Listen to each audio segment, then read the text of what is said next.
In the last decade, over 100 million people have moved to coastal cities and disaster-prone areas, despite the looming threats of climate change. We saw a big spike in migration to places like Florida, Texas, Arizona, the Sunbelt region during the pandemic, and that was largely brought on by low mortgage rates and also remote work, allowing people to live in new parts of the country and still keep their old jobs. Record-breaking heat, destructive wildfires, floods, and of course hurricanes have pushed many parts of the South onto the list of riskiest places to live.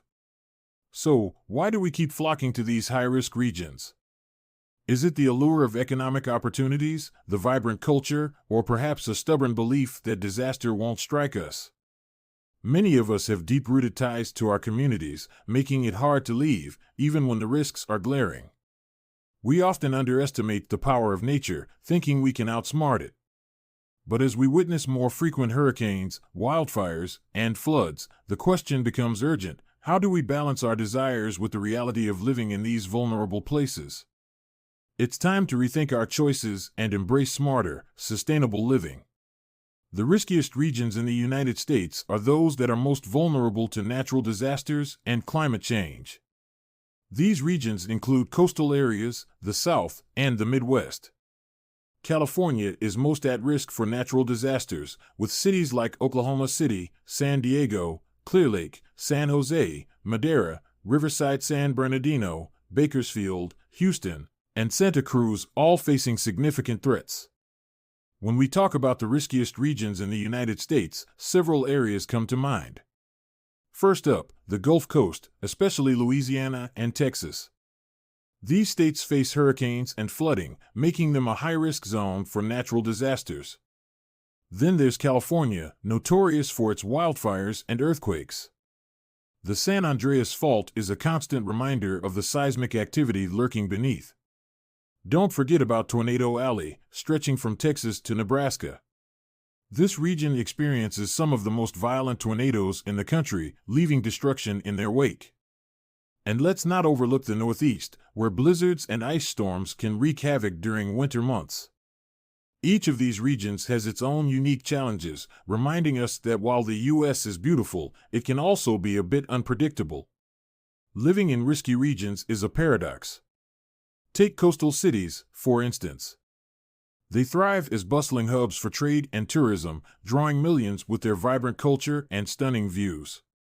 Then there are those fertile floodplains, where agriculture flourishes, feeding entire populations.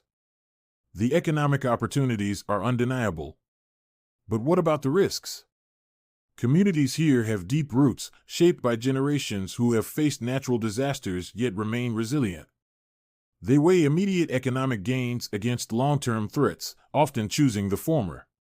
For many, the allure of prosperity overshadows the looming dangers. It's a dance between opportunity and risk, where the promise of growth can sometimes blind us to the potential for loss. Disasters like hurricanes, earthquakes, and floods have devastating impacts on our lives and infrastructure. Just think about Hurricane Katrina, over 1,800 lives lost and entire neighborhoods wiped off the map. Earthquakes can strike without warning, leaving cities in ruins and communities shattered. Floods, too, can engulf homes, displacing thousands and causing billions in damages. Now, as climate change accelerates, these risks are only growing. Rising sea levels threaten coastal cities, while warmer oceans fuel more intense storms. We're witnessing a surge in extreme weather events, and it's not just a statistic, it's a reality that affects us all. We must understand these risks, adapt our infrastructure, and take action to protect our communities before it's too late. Many people choose to stay in high-risk areas simply because they're unaware of the dangers lurking around them. They underestimate the risks, thinking, "It won't happen to me." This lack of awareness can be a dangerous mindset. Then there's the economic factor. Affordable housing often exists in these zones, making it hard for families to leave. They're trapped by financial constraints, even if they know the risks. And let's not forget the psychological aspect.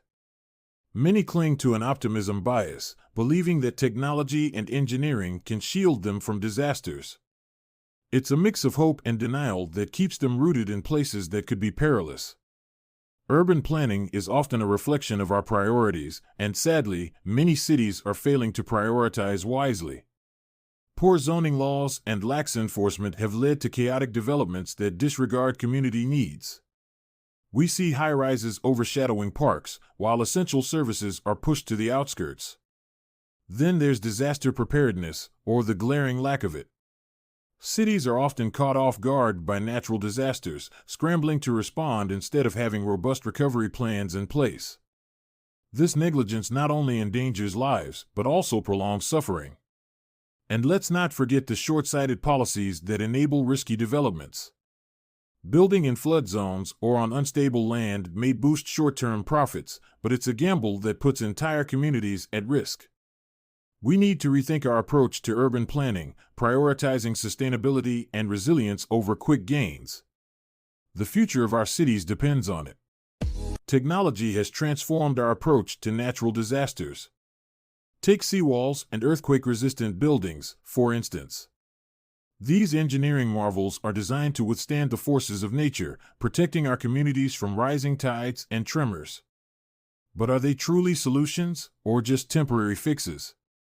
Early warning systems and evacuation plans have also seen significant advancements.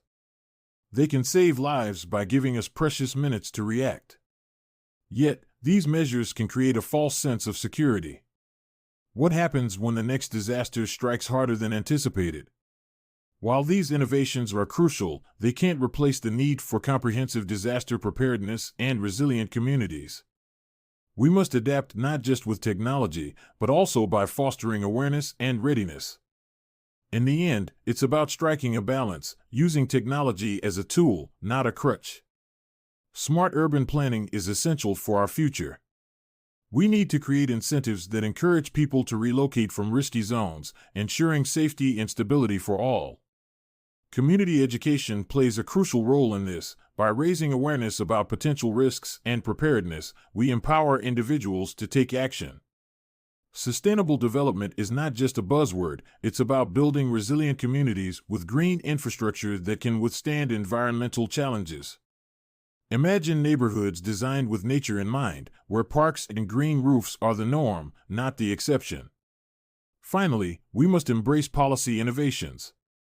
Stricter regulations on construction and land use can prevent haphazard development that puts lives at risk. Together, these solutions pave a path forward, creating safer, smarter, and more sustainable urban environments for generations to come. Are we truly prioritizing immediate needs over long-term safety in our urban development? It's a crucial question that demands our attention. As cities expand, we often rush to meet the demands of today, neglecting the potential consequences for tomorrow. We build without considering the sustainability of our resources, the resilience of our infrastructure, or the well-being of our communities. It's time for individuals, governments, and organizations to rethink our approach. Let's advocate for smarter urban planning that balances immediate demands with future safety. We need to invest in green spaces, sustainable transport, and resilient buildings. Together, we can create urban environments that not only serve us now, but also protect future generations. Rethink, reshape, and act, our cities depend on it.